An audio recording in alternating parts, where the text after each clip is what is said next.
This is the 97th day in the Hamas-Israel war, and I'm Yair Pinto, reporting to you from Israel. As you can see, winter is here, and this makes the fighting harder on both sides. At the International Criminal Court for Justice in The Hague, the preliminary hearing of South Africa's claims against Israel will open today. Israel is accused of committing acts of genocide in the Gaza Strip. Let's stop everything for a moment and remember why we are fighting this war. Let's go back to the 7th of October atrocity, in which Hamas terrorists launched a surprise terror attack against Israeli civilians that were waking up during a Saturday morning. Hamas murdered 1,400 Israelis and kidnapped 250, including women, children, babies, and toddlers. How can you explain that humans can do such things? We will not show the horror videos because the memory is still fresh in our minds. What did Hamas hope to achieve? The war Hamas launched is a spiritual war. When Hamas attacked Israel, it was not trying to take over territory. Hamas did not have the military capabilities to hold Israeli communities for a long period of time in the face of the IDF's superior strength. To understand Hamas's goals, you need to remember three things. First, Hamas focused on killing and kidnapping civilians, not soldiers. Second, Hamas terrorists tortured and murdered civilians, including even children and babies, in the most horrific ways the terrorists could think of. Third, instead of trying to hide the atrocities, Hamas made sure they were published. It even filmed and uploaded shocking videos to social media.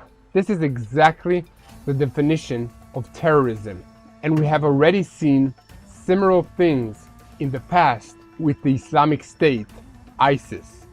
In contrast to conventional warfare, which is usually designed to take over territory or damage military capabilities, terrorism is a form of psychological warfare designed to terrorize.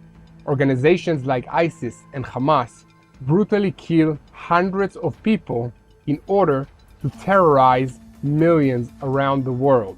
What the terrorists did is a crime against humanity in the deepest sense of the word. A crime against humanity is not just killing people. It destroys our faith in mankind. When we experience things like parents being executed in front of their children, or babies being murdered in cold blood, we lose faith in human race. The war that Hamas started caused tremendous suffering for millions of Palestinians. Did you know that? Due to the extreme Islamic fanaticism of Hamas.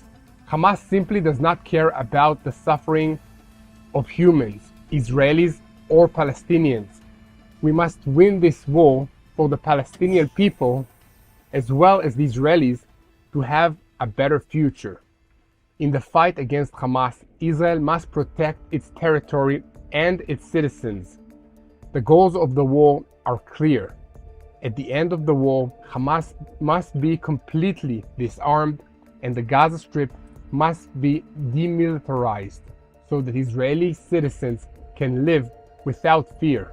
What is shocking is that after all of this, Israel is being sued. Although the chances of a lawsuit being accepted by the International Court of Justice are not high, since Israel has fairly well-funded arguments on most issues, you really feel the hatred for Israel, the power and desire to destroy the Jewish state and the country of Israel. But the people of Israel are here, in the land of our ancestors. We are still here as a living testimony to God's faithfulness. In the past 24 hours in Khan Yunis, the 55th Brigade went into combat to destroy the battalions of the Khan Yunis Brigade of the terrorist organization Hamas. In the raids on the terrorist houses that were acting as military targets, the fighters located a drone launching site, a loaded long weapon with a bullet in the barrel under a child's bed, next to hand grenades, cartridges, and Hamas uniforms, amongst many means of intelligence that include pictures of children holding weapons. Also, the fighters located a fighting shaft with terrorists near school, a launching point in a kindergarten, and a fighting compound behind a mosque. From there, the 55th IDF force continued to the Khirbet Akhzea neighborhood in Khan Yunis. This is a densely populated neighborhood made up of civilian buildings, and within these buildings and under civilian cover, Hamas built and used hundreds of terrorist infrastructure. The fighters raided terrorist infrastructure, and many of them were located inside schools, community centers, and municipal buildings. Pictures were found inside schools that teaches about the types of weapons that Hamas has. The forces also found textbooks of the terrorist organization Hamas teaching and practicing the methods of operating rockets and missile launchers. In the operation, the forces eliminated dozens of terrorists and uncovered and destroyed about 40 tunnel shafts. In the El Mazi area inside Khan Yunis, Golani combat fighters identified 3 terrorists armed with AK-47 rifles.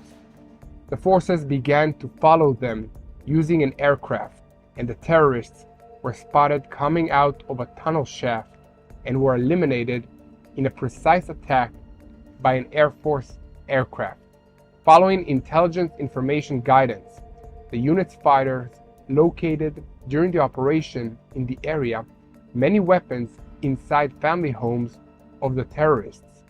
As part of another operation in the El Mazi area, Iftach fighters of the IDF identified 8 terrorists moving towards a school that is used for terrorist activities and eliminated them using sniper rifles.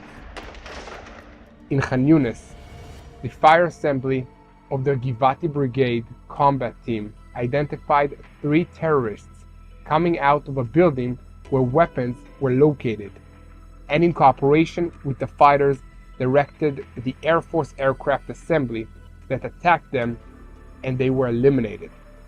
The fire assembly of the commando formation detected 2 terrorists placing bombs on the ground, and by targeting them with an aircraft, the terrorists were eliminated.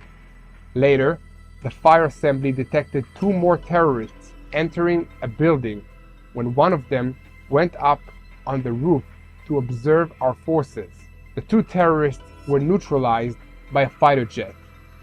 In addition, the last few days, it was reported in various Palestinian media networks that during an attack that was carried out earlier this week in the Rafah area, which is the border crossing city with Egypt, 2 innocent Gazan journalists named Hamza El-Dahudu and Sfata Tariya were killed.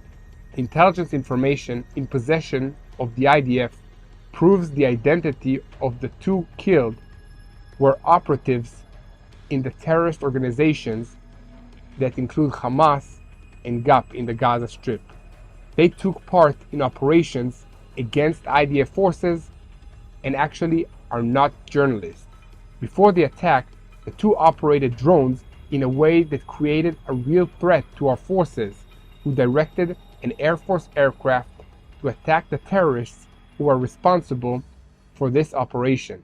Mustafa Tahira serves as an operative in the terrorist organization Hamas in the Gaza City Division. A document found by the IDF in the Gaza Strip during the fighting shows an organizational structure of all the operatives in the organization's Al-Qadisa battalion, in which the name of Mustafa is indicated alongside his position in the organization, which is Deputy Squad Commander. Hamza and El Hamdan El Dakhdu serve as an activist in the GAP terrorist organization and carries out terror acts against the State of Israel. In documents found by the IDF forces during the fighting in the Gaza Strip, Dakhdu appears in a list of activists from the GAP's electronic engineering field. It also appears in the documents that in the past, Dakhdu served as deputy commander of a platoon in the organization's Zaytun battalion and is currently in charge of a section in the GAP's rocket unit. Do you still think that these are innocent reporters or terrorists? You decide.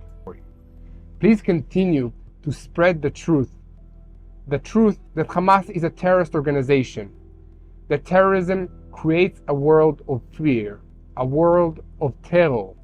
Look at the demonstrations of Hamas all across the world. It's aggressive. It's not the world I am willing to give to my children. This is why I'm fighting. So join me. Say a prayer with me for the peace of Jerusalem, the peace of Israel, and help us in sharing the truth of what really is happening here in the land of Israel. And especially now, please pray for the IDF soldiers that are fighting in the rain inside the Gaza Strip and inside the northern part of Israel and in the West Bank. It's not easy to fight in these conditions, so we need your support and we need your prayers.